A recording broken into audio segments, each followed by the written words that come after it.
Alright everyone, how's it going? Gamma Fighter here, coming at you with another Sylvaneth video, and in this video we're going to be going over the December 2024 Battlescroll update, and it was a doozy.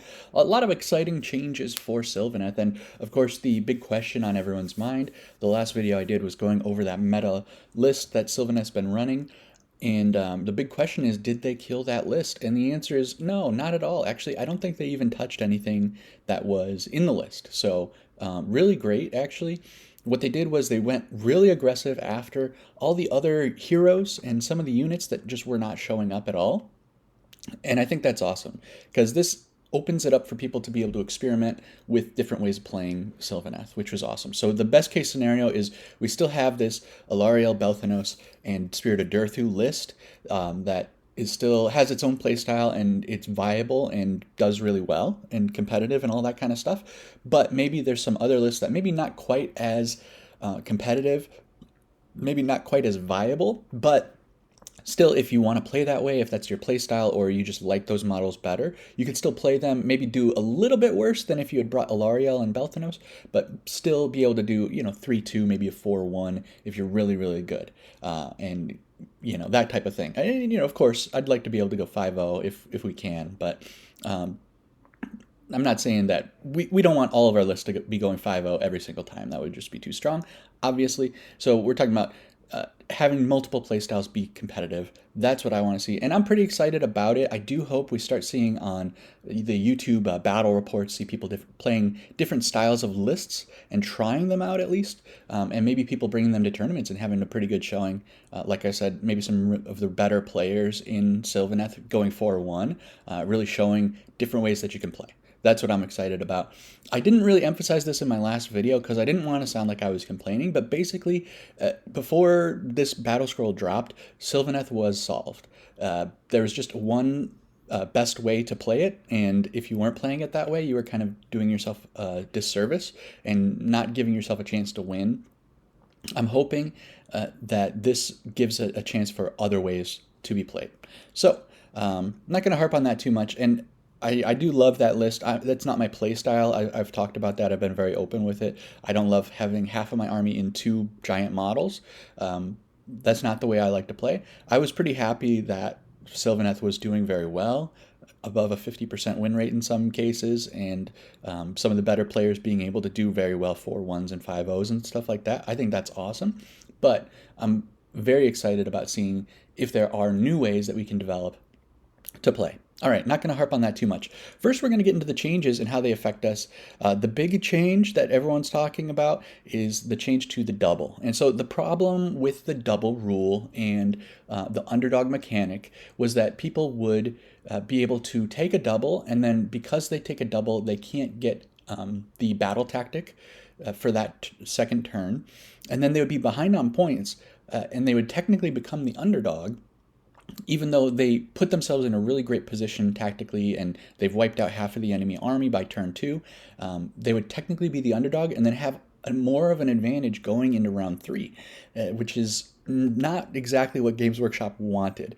So the idea behind all this stuff, like the underdog mechanic, the priority roll, and not being able to take a battle tactic when you get the double, the whole point of that is because the double is very strong and they are trying to weaken it. So what they've done here is they made it so that if you take the double, you can't be the underdog. In fact, your opponent is the underdog until they take a double.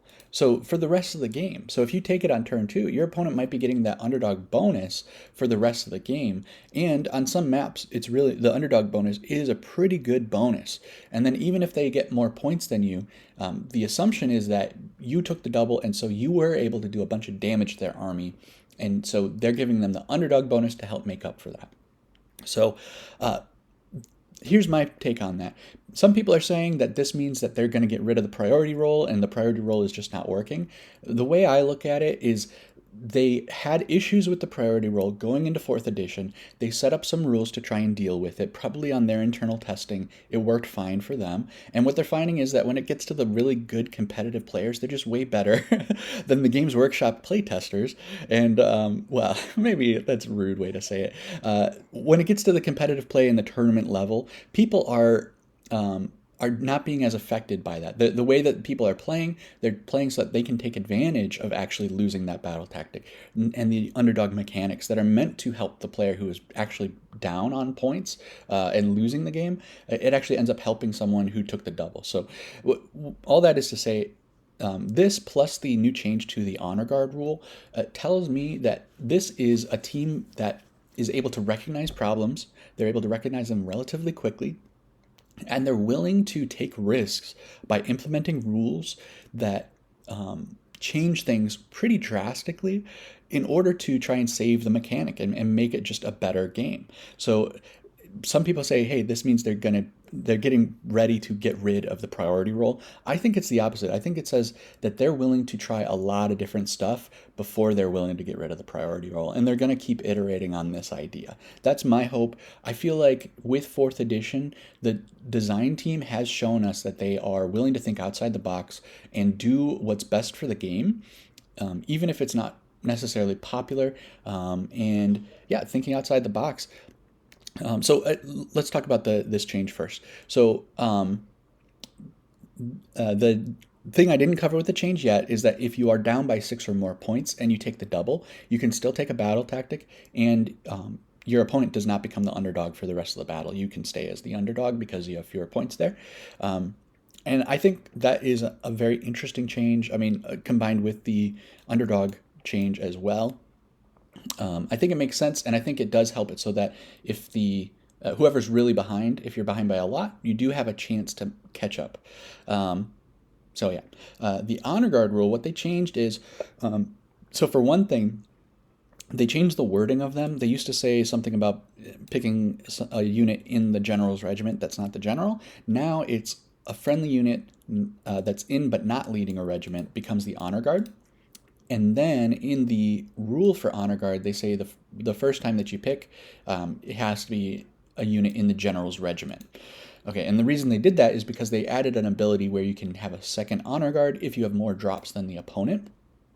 And this gets back to what I was saying about the design philosophy of this team is, or my optimism about the team and how they're working on this. The idea behind adding these regiments and the heroes leading the regiments and that kind of thing, it was supposed to create flavorful and interesting choices for people to make in their list building. And honestly, it's been a bit of a failure because what it's done is really restrict the way that people are building lists. And people are not taking these foot heroes that are, 150 points and have very little impact. It's just not worth adding an extra drop, which puts you at a disadvantage for the priority roll for that first, deciding who gets to go first. So people are dropping these weaker heroes and they're just running these 2-drops and doing everything they can to become 2-drops. And it feels like that's not what Games Workshop wanted, and it's not what they intended. And so what they're doing is they're playing around with some of the seasonal mechanics to try and offset that a little bit. So previously it was a big advantage to have fewer drops than your opponent, and now they're saying it's not as much of an advantage. Adding this extra honor guard, I don't think it's going to totally change the game. I don't think it's going to be better to have more drops now. I think it's just going to balance it out a little more where it's not such a huge advantage going first, or sorry, rather having fewer drops. And I think that's good. I think this shows that the team people weren't thinking about this. People weren't like saying, oh, this is what needs to be fixed, but they're trying to tweak things, even if it's outside of the box. And I really do like that. So first, we'll go through the honor guard rules. The first 3 have not received changes. So I'm just going to go over them briefly for people who aren't as familiar with them and are just kind of getting into it right now. We did go over these in a video at some point, but it was a while ago, that type of thing. So for the first one, you get to pick, for your honor guard, you get the anti-X rend. You can pick between any of these, and when you charge, when that unit charges, then they get the +1 rend for that type of a unit. So that is not used all that often, and for us, particularly in Sylvaneth, it can be maybe useful if there's a army that's all infantry or all cavalry or something like that, but generally it's not that worthwhile to do. So I think Sylvaneth, it's a little bit more useful, and I'll talk about that a little bit when we look at the other abilities. So Bodyguard, this is one that was very widely used in the meta list. The Alariel would be the general, and then you would pick the Kurnoth bows or Kurnoth scythes to be the bodyguard, honor guard. And what this does is it lowers the enemy attack characteristic by 1, so the number of attacks that they're rolling for their combat attacks by 1 when the honor guard is within 6 inches of the leader, of the general. So that was good because Alariel is very tanky and bulky, but she's not invincible, and this is one way to lower the enemy's damage and help keep her alive. Very useful when she's such a linchpin to the army, and often just getting stuck in there and needs some help to survive. Then the third one was priority target, so these are the three original ones. The next two are the new ones. So priority target, they made it so you get +1 to hit and wound for the honor guard, but only when you're targeting the enemy general or the enemy honor guard that's in the general's regiment, and they have to be within 12 inches of your honor guard that has priority target. And so this is the nerfed version of priority target, and the +1 to hit and wound is pretty good. So it's good for the shooting attacks that we have. Shooting is this is mainly a melee focused game, and so shooting is like toned down quite a bit in the damage that it can do compared to melee because it's such a huge advantage to be able to hit at long range. So the reason this one's not as good for the Sylvaneth, because a lot of times our honor guard is going to be something like the Kurnoth hunters. So they're hitting on 3s and they're wounding on 3s. I'm thinking of the great swords and the scythes. So going from 3 to 2 on your hit and wound rolls, it's definitely an improvement, but just because of the way that the math works out and the probabilities, going from a 3 to a 2 is not as big of an improvement as if you were hitting on 6s and you go to hitting on 5s. When you're hitting on 6s, you're only one of the rolls on the dice is a success, and 5 of them are failures. If you go from 6s to 5s to hit, then you're doubling the number of successes that are on the dice. Now there's 2 instead of only being 1. Well, the inverse happens when you're going from a 3 to a 2. It is an improvement, but it's not as significant of an improvement. So putting the priority target on something like the scythes or the swords is not as impactful as if it's on something that has less accuracy natively. The other thing is that we could use it on our bug riders, and it would be a bigger improvement for them because they're hitting on 3s and wounding on 4s, and then the mounts are hitting on 4s and wounding on 3s. So going from a 4 to a 3 is pretty good. The only problem with that is that it doesn't affect companion weapons. That's my understanding. I feel like it should say it does affect companion weapons if it did, and I've never played it where it does affect companion weapons. So it only affects the rider on the bug riders, which means that it's half as effective. It's only affecting half of the damage output that they can do. And then there's stuff like, maybe on the tree lord, this would be pretty good because I don't actually know. Do they have companion weapons? Whoops. I don't think they're companions, but let me double check that. I haven't looked at this in so long. Okay, no, just making sure. Sometimes they will do that. It'll be like, they'll call them companion weapons. But anyways, so this could be pretty good for the tree lord in a regiment, +1 to hit and wound. Mainly crap, I just remembered. They're wounding on 2s. So there's a lot to think about. Sometimes I make these kind of mistakes. But so adding 1 to hit rolls is not that. It's good because you're going from a 4 to a 3 on the hit roll, but then the wound roll is not affected because you're already wounding on 2s. So it's a little bit lame. But this is good for the bows because the bows hit on 3s and they wound on 3s, so they are just going down to 2s. But because they're shooting, they're quite a bit less powerful than the melee attacks, and then they are also they're hitting at range. There's lower volume, so improving that accuracy really does help. And then the rend, usually you're targeting a hero, so the rend is higher, which means that you are more likely to get that damage through any of the rolls that hit and wound. Then they're likely to go through the armor, if that makes sense. So this is good on the Kurnoth bows. They changed it so you have to be wholly within 12 instead of whatever range you have. Our Kurnoth hunters have an 18-inch range. on their shooting attacks. So that's a nerf to them. By this priority target nerf nerfs their ability to use it. They have to be within 12. When you're within 12, usually that means the enemy will have a chance to charge you. If you don't wipe them out, you're probably not going to wipe them out. So they should have a chance to charge you. Now, this actually is really good for us, though, because our Kurnoth Hunters are really, really durable compared to other shooting units. You think of regular archers and stuff like that, like the I always forget if it's wardens or sentinels. I think it's sentinels for the Lumineth. They're just some elves with some armor on and stuff, shooting these bows. But the Kurnoth Hunters, they're big, bulky trees. They're super defensive, so they are quite a bit more durable. So if they get charged, it's not as bad for us.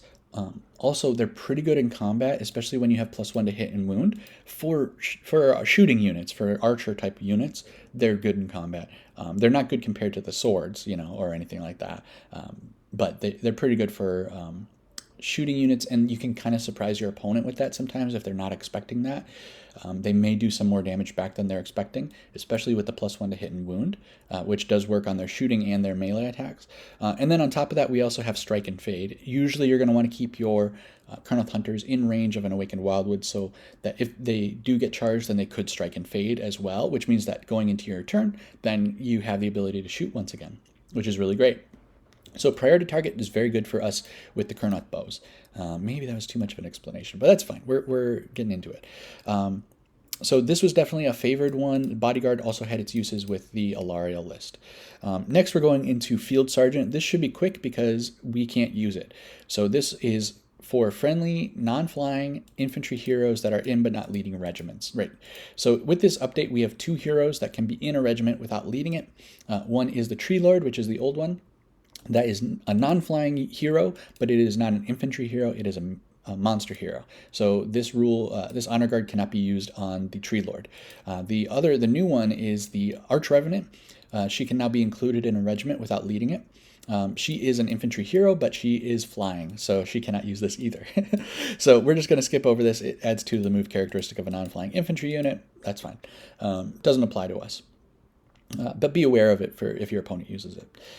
So then this one could be used by us. So this is available for the Tree Lord. This is a friendly, non-unique monster that's in but not leading a regiment. That can become the Honor Guard. So Tree Lord that's included in a regiment without leading it can become this kind of an Honor Guard. They ignore battle damage, and they add +1 to hit rolls for combat attacks. And it does affect companion weapons, doesn't apply to us. So as I said before, going from a 4 to a 3 to hit is very good. If you've ever used a Tree Lord, they're in the Spearhead too, so even if you just played the Spearhead game, you know that the Tree Lords can be kind of swingy. Their damage is not very reliable. Sometimes they do some pretty decent damage that you weren't really expecting if you spike on your to-hit roll. But sometimes you fail that to hit roll and none of your attacks go through, which is awful. So this +1 to hit is very nice. It does help them to be more consistent, and the ignoring battle damage is good as well. So when they take 10 damage, they lower their attacks characteristic.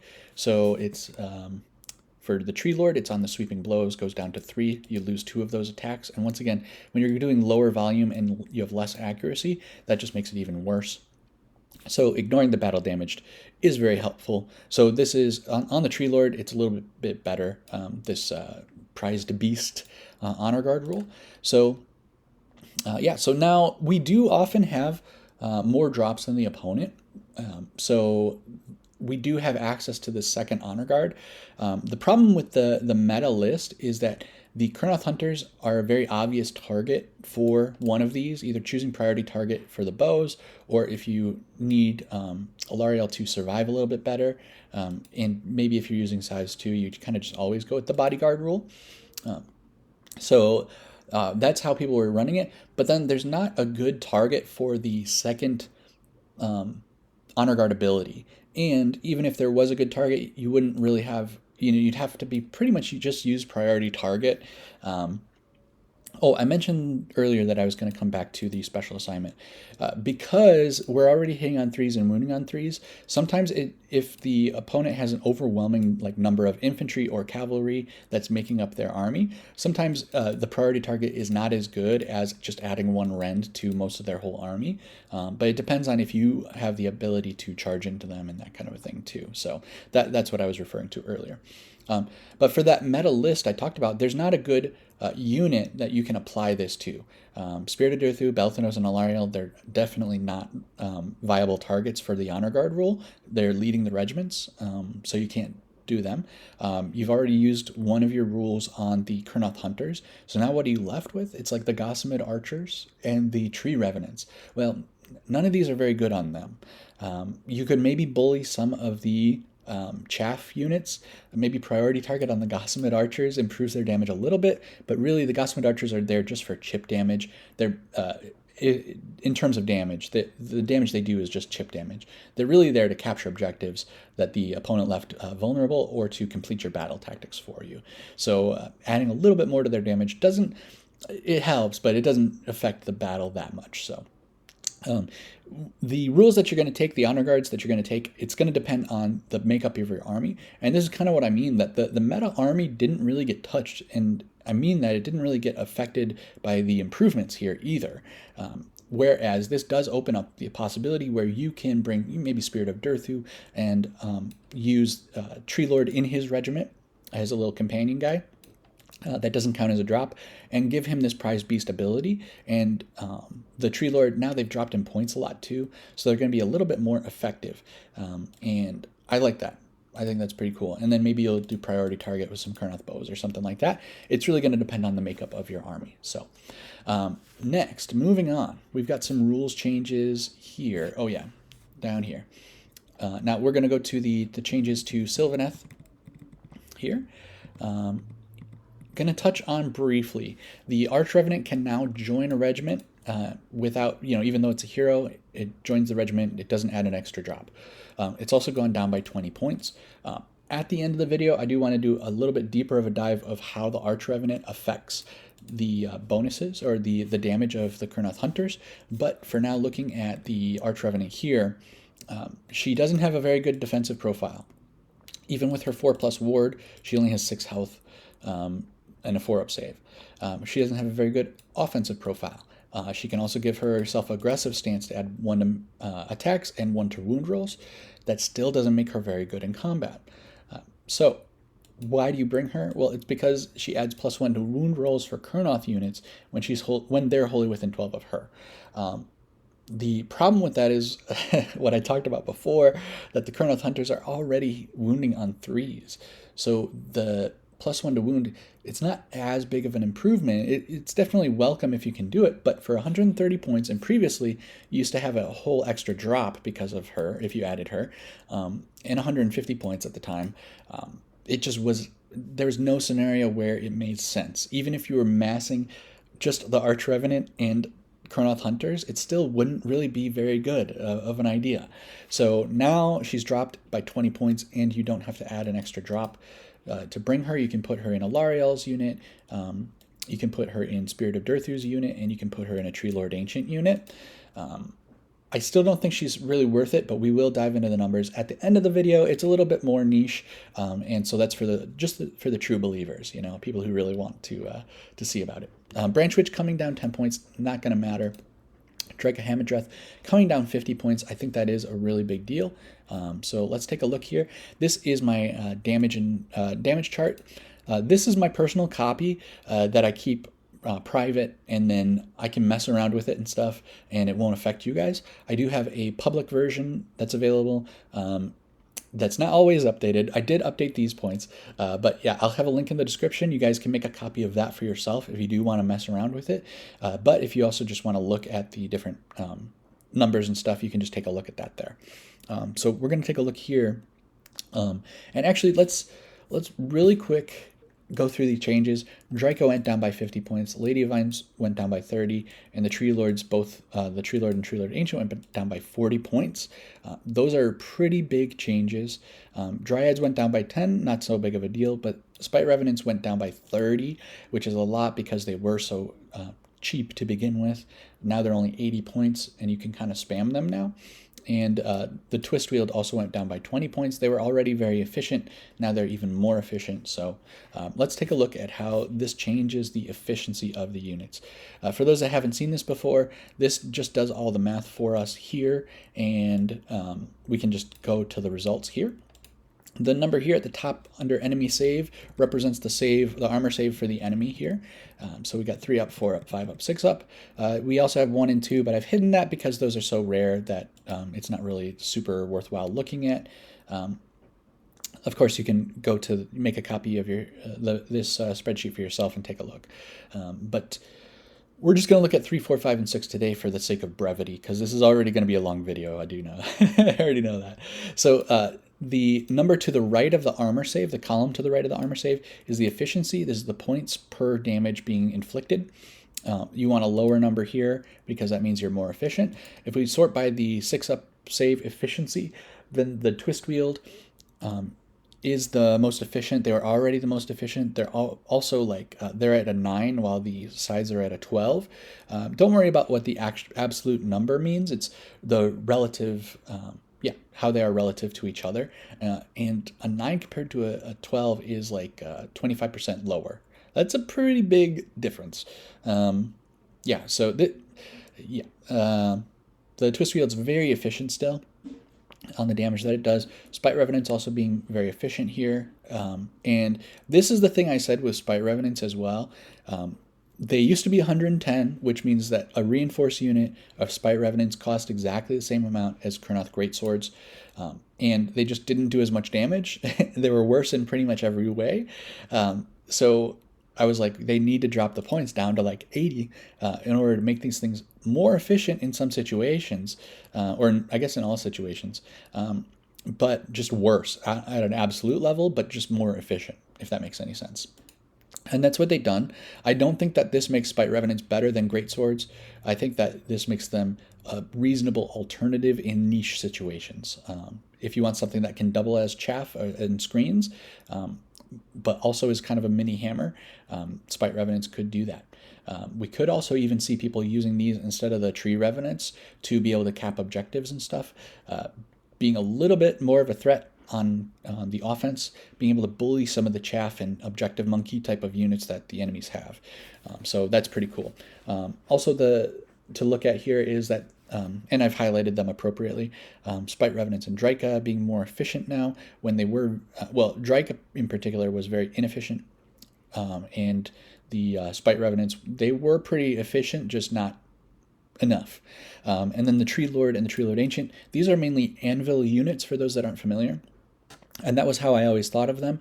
This is just going to improve their efficiency a little bit so that they can be a little bit more viable in, it doesn't make them better in combat, but for the number of points that you're spending on them, they're able to do more because you can bring more with them. Okay, looking at the 5 up save, we see there's not that much of a change, but the Spite Revenants are still maintaining over the Great Swords, more efficient than Durthu, that type of thing. And the Tree Lord and the Tree Lord Ancient still sort of in the middle there, where they used to be a bit more at the bottom. And you can watch my previous video going over this spreadsheet if you want more details on that. As we go into a 4 up and a 3 up save, Spite Revenants stay at the top here, being more efficient than Kurnoth Greatswords, even against these super high armor saves. And the absolute damage being done is not as much by the Spite Revenants. And then the Tree Lord and the Tree Lord Ancient do a little bit better against these higher armor saves because one of their attacks has 2 rend. So this kind of brings them up right into the middle of the pack, which is fine for an anvil unit. And that's actually really great. So the Twist Wield, the Spite Revenants, Greatswords, Scythes, while these are fairly durable units, they're mainly hammer units. That's their purpose. Durthu is the only one that has the same defensive profile as the Tree Lords, so you could consider him as an anvil as well. Spite Rider Lancers are a pure hammer unit, and then the Revenant Seekers are a support type of a unit, but they're definitely not anvils. So the Tree Lords and the Tree Lord Ancient being just below those, I think that means they're pretty efficient now, even when you look at their damage. And when we also look at the durability here, we can look at the points per effective health. And now the Twist Wield is still the most efficient. They were before. Now the Tree Lord's right up there, which is very nice. That's what you like to see. For an anvil unit to be also the most efficient on points than for durability, that's very good. And the Spite Revenants are also up there as well. So they have a low absolute effective health, but their points that you're paying for them is also very low. So it makes them quite efficient for just putting bodies on the board. Arch Revenant's up there too with her 4-up save, of course, but you do not want her in the line of fire. And then followed by the Kurnoth Hunters. And this is what I mean when I was saying the Kurnoth Hunters are very durable. It's just that they're not a pure anvil unit, so they're durable for their efficiency type of a thing. So very nice changes here for the glow-up units. These units were not being included whatsoever. And now maybe there's a way that we can build a list that can use them. And not to belabor the point too much, I was thinking about this before they even dropped these changes, but Drycha is now very comparable in cost to a unit of Kurnoth bow hunters, and on the shooting damage that they do, the Kurnoth bows do a little bit more damage when they're unreinforced. They also have 18-inch range instead of a 12-inch range, so they are quite a bit better at shooting. But when it comes to the combat, Drycha is better at combat. Now, she's not incredible. Her absolute damage is not that great, but this is sort of a niche for her, and she's also 10 wounds on a 3-up save on one body. So that is beneficial for the healing. She's also a monster, so if your Lord is a clan, then she can heal for 3 at the end of every turn. And she can rally, and you don't have to worry about how many models are left. She's just the one model. To bring back, on a rally roll, to bring back a whole Kurnoth model, it's very, very unlikely, whereas with Drycha, you don't have to worry about that kind of stuff. So she plays a different role, but I think it is fairly comparable to the Kurnoth Hunter with bows in terms of what she's able to do.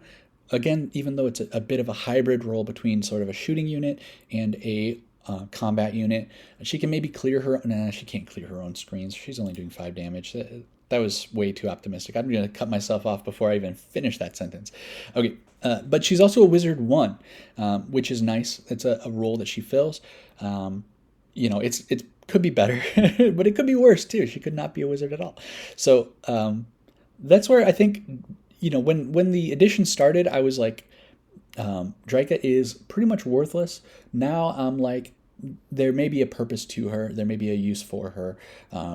Again, I do want to see people experiment with trying to run her. So, again, the meta list is probably going to be the dominant one still, but I think there's opportunities for people to experiment now where it didn't really make sense to even try before. I'm not going to go to it, but they did change one rule for Sylvaneth, and that was basically on the healing rule. It said you had to be within range of a Awakened Wildwood, and now it says in range of any Awakened Wildwood. That was just more of a grammar thing to more accurately reflect the intention of the game designers. So it doesn't change the way that the rule is actually supposed to work. So, okay, and now we've looked at these point changes. I do just want to take a little bit of a look at some sample lists. You saw a little bit of a preview earlier.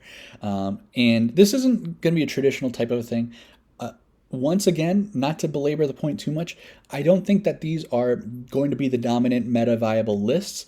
I just did this as a thought experiment to see what's possible now that the points have changed. So I'm not advocating for you to run this list. Also, you'll notice this is 1,210 points. This is not a full list, and that was intentional. And actually, when I first put this together, I didn't include the Warsong Revenant. I just did it because I built it in the list builder and then I included the Warsong Revenant so that I could have a separate regiment here. If you didn't have the Warsong Revenant in here, it would be 1,010 points. That's half an army. And we're looking at 2 units of Reinforced Spite Revenants and 2 units of Twist Wield, along with Drycha and all of our objective monkeys. That's half an army.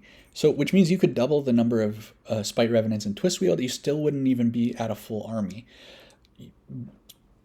Again, probably not a good idea, probably not the ideal way to run this army, but it does show us what's possible now. We can flood the board with these Spite Revenants, and as much crap as I have given them in the past, they're not terrible when it comes to this chaffy, weak unit that you can spam now. They do actually pretty good damage. They have crit mortals, which means that they're actually able to deal with these high armor save enemies that some of the other like horde style armies have trouble dealing with. So I think this is really exciting. And yeah, I think there's opportunity where before I noted that it just didn't make sense to run Drycha because she just cost way too many points for what she does. It didn't make sense to run Spite Revenants. They just were worse versions of Kurnoth Hunters with great swords. But now, maybe that it does make sense. The reason for running Drycha with the Spite Revenants is on her War Scroll spell, which we're going to look at here briefly. Her War Scroll spell targets an infantry unit, and it adds 1 to hit rolls for Sylvaneth units. If there's Spite Revenants or Twist Wields, then you also add 1 to wound rolls on top of that. It's not great. It's limited on the targeting, and the Spite Revenants are mostly, they're really relying on their crit mortals to do their damage because they have, my understanding is they have 0 rend. Let's take a look. The Twist Wield have 1 rend on some of their attacks. Their main attacks have 0 rend, so that's not very good. The Spite Revenants have 0 rend, they have crit mortals, so they're really relying on those crits. They also have Flare to Wound, which means that they are getting a big bonus from that +1 to wound that Drycha can give them, but they're pretty inaccurate. So with her spell, they're hitting on 2s and wounding on 3s. That's quite a bit better, but at rend 0, it's still not that great. You're really relying on the crit mortal to do that damage and just bypass their armor completely. However, if we do look at the, sorry about that. If we do look at the damage chart here, and if we do add in these modifiers, now this is obviously, it's not going to be very fair because we're changing the Spite Revenants and giving them like kinds of crazy buffs and fully investing into them, whereas we're comparing them against units that have no investment. So it's very much not a fair comparison. But this is just to show what's possible with the Twist Wield and the Spite Revenants when you do fully invest to them. If we're looking at absolute damage here, then let's go ahead and highlight the Twist Wield as well. The Spite Revenants and the Twist Wield are at 5 and 7, which is not a terrible place for them. If we look at the 5, okay, they're at 6 and 8. At the 4, they're at 4th place and 8th place as well. And against a 3-up save, they're at 4th place and 8th place. That's not terrible. I mean, at that point, a reinforced unit of Spite Revenants are doing more damage than the Spirit of Durthu. Again, with full investment and everything like that, the Drycha spell might not succeed and all that kind of stuff. But it just does show us what is possible. This low max damage is not the end of the world for them. They can get that buffed in some ways. Yeah, not saying that this is the best way to run, but that we can do more with them now. And that's the other thing, the Forestfolk ability. This is when non-Kurnoth infantry units charge, then they get +1 rend. So that's where that rend is coming from here. So it turns them from, fairly weak, and with all these changes, the points changes, plus if you add on this Forestfolk buff, you add on Drycha as well, it can become somewhat of a legitimate threat, especially when you're just running sort of a horde of these guys. So that's the game plan, efficiency and flooding the board.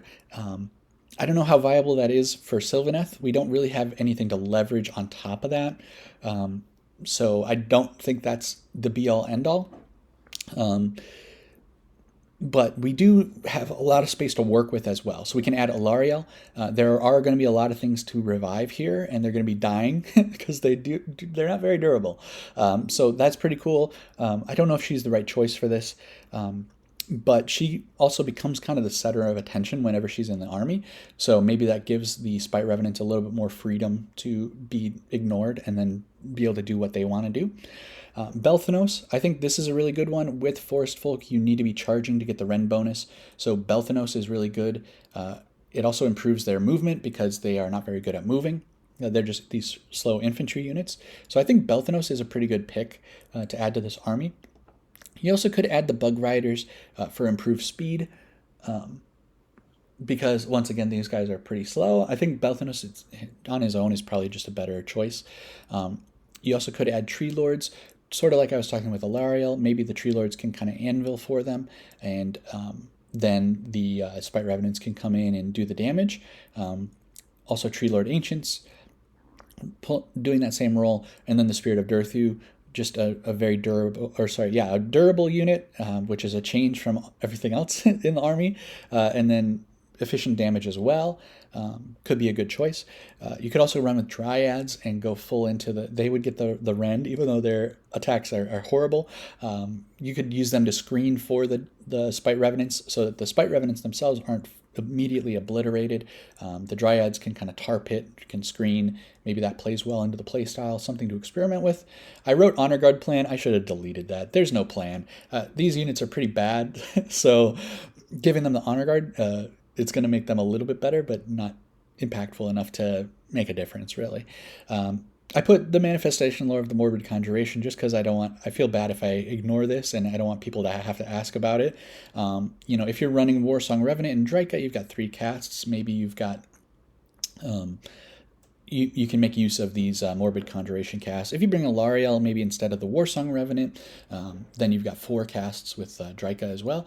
So Morbid Conjuration, just a solid choice, and a lot of manifestations to bring out. So there's one option. Once again, just showing you this is about half an army, and there's still a lot of room to play with in this army, and you've got a lot of bodies on the board as a very, very sharp contrast to the meta army that I reviewed in my last video.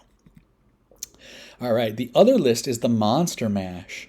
And why can't he hold all those Tree Lords? There's just too many, and that's what I wanted to look at is, again, not saying that this is the best list, but saying look at how many Tree Lords we can fit, still having the Objective Monkeys in here. We can fit 7 Tree Lord units. We also have the Spirit of Durthu in here, who's also very cool, very strong, a lot of damage.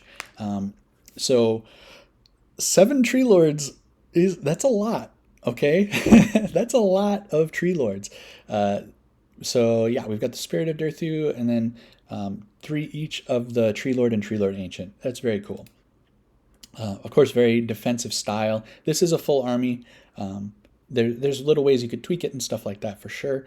You could fit another Spirit of Durthu in here, but you'd have to drop some other stuff. The game plan is definitely going to be defensive. You're going to plant yourself on the objectives, pun intended there, and just kind of survive everything.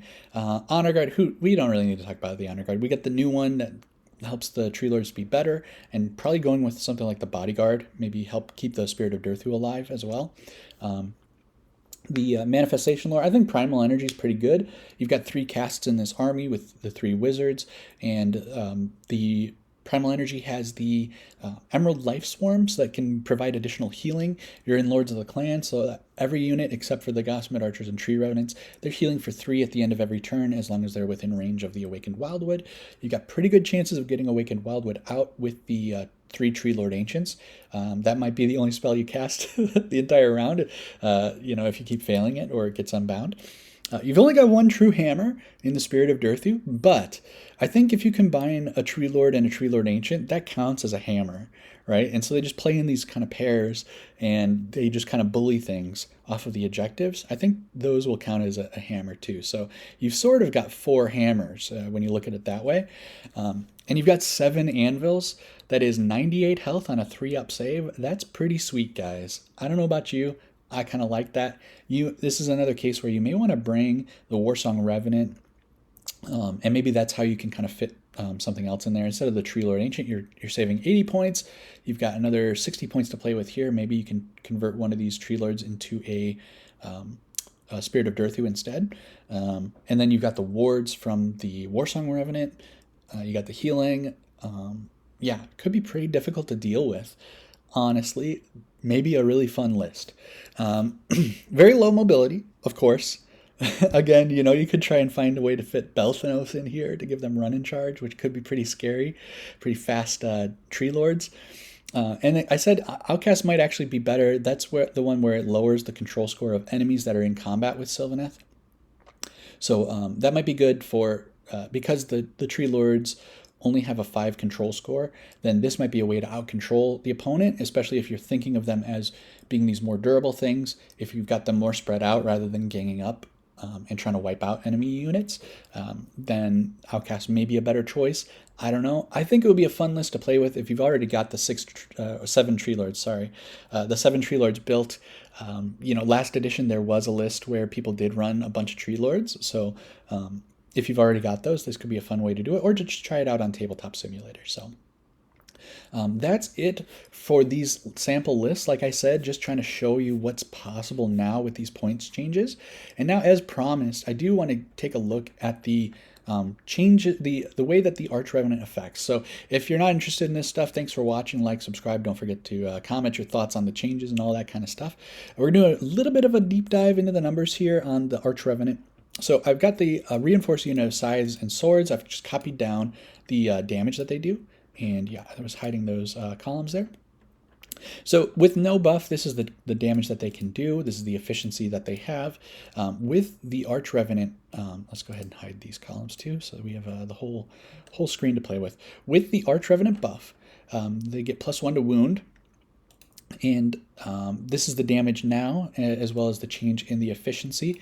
One thing to note on the efficiency, it's worse. You want a lower number for efficiency, and these are higher numbers, so that's worse. That's not what you want.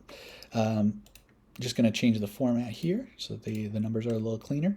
Okay, and then so just one Arch Revenant with 1 reinforced unit of Kurnoth Hunters, it is not as efficient. That's because, yeah, in the cost of the cost of the Kurnoth Hunter units, I've added the Arch Revenant cost. So that's why we see that change in the efficiency getting worse. They improve the damage a bit. And against the 6-up save, there is a really big damage improvement. It's 5 damage. But if you look, you're going from 25 damage to 31 damage.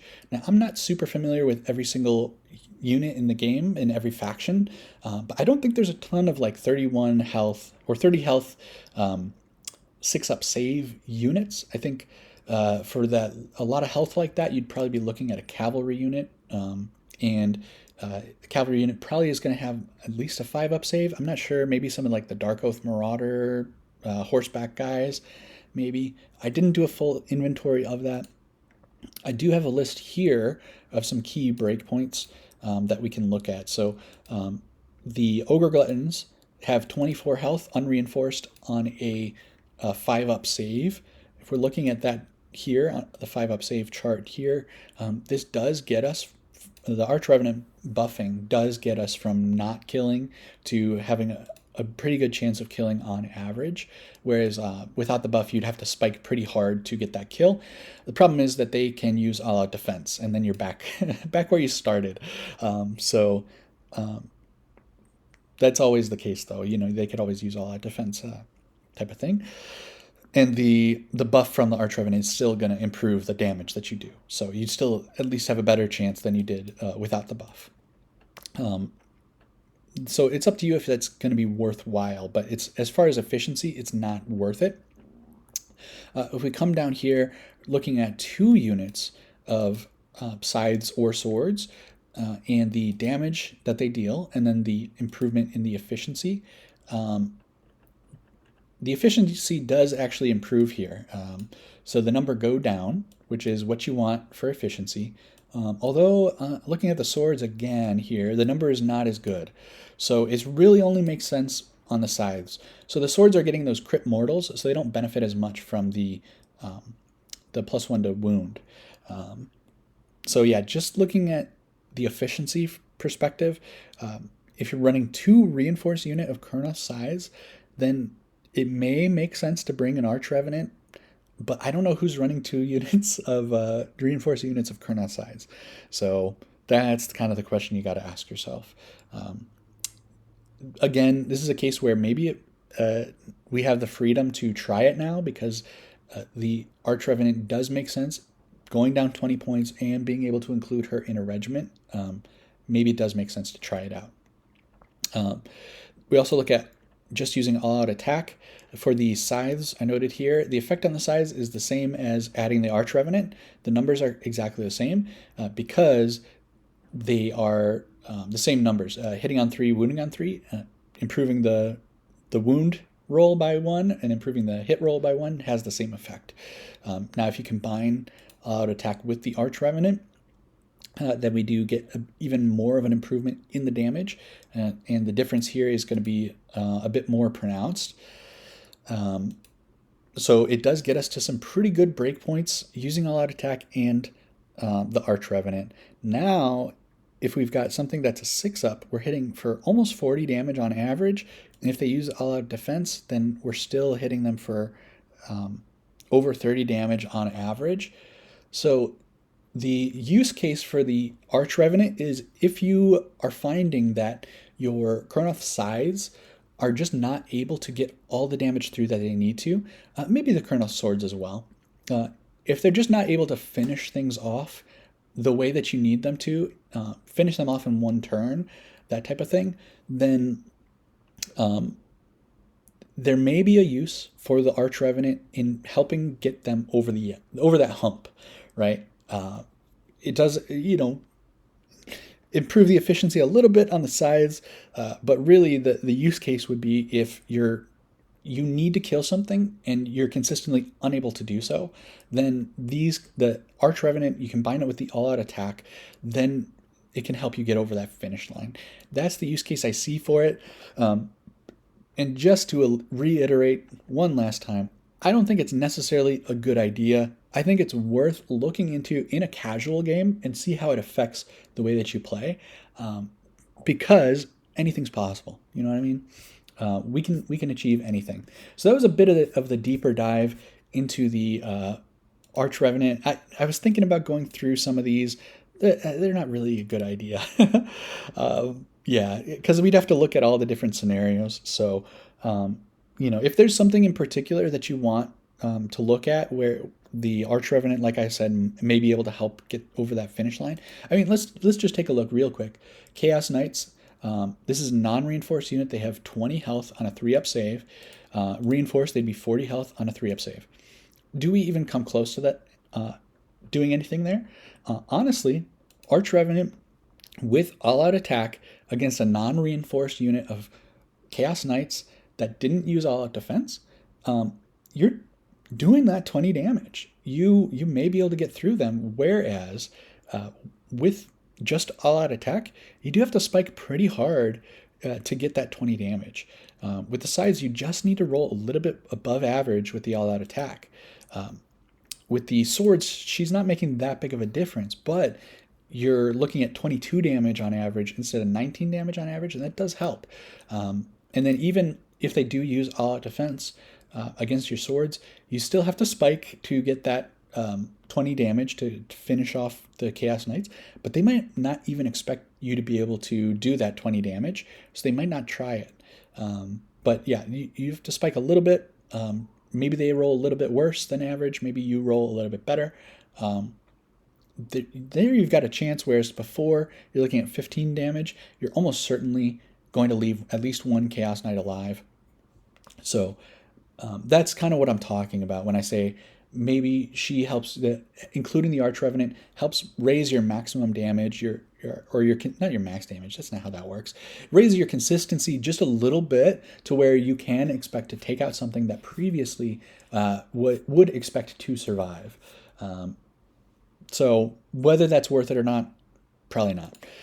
worth playing around with, though, for sure. So thank you so much, guys, for watching. Thank you for being a part of the War Grove, and I really appreciate your guys' kind comments when you guys say that something helped you, or you appreciate the content. That really does help make it worthwhile to do this kind of stuff. I mean, I always like thinking about Sylvaneth and talking about it. So, but having that feedback does make it just that much more worthwhile. So, let me know what your thoughts are on the changes. Are there any lists that you're excited to try? Do you want to bust out 7 tree lords? Do you want to bust out, like 10 boxes worth of spite revenants, and just spend your entire life savings on spite revenants just in case it works?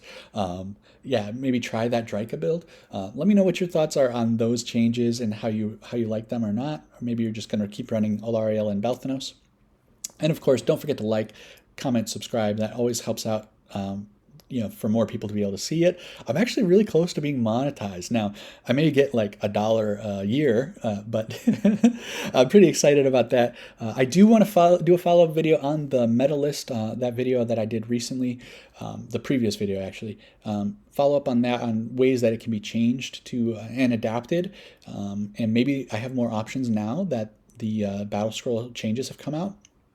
I do want to do that. I also kind of want to do a little bit of a show off of everything that I painted this year, and let you guys see my color scheme for my Sylvaneth. So hopefully I'll have some time to do that. I may do that as a live stream, because I did request YouTube to let me live stream, and hopefully they approve that, and then I could do a live stream. And if anyone's on sort of towards the end of the year, maybe between Christmas and New Year's, that week there, I can jump on and we can chat, answer your questions live. That would be pretty fun. You guys get to know me.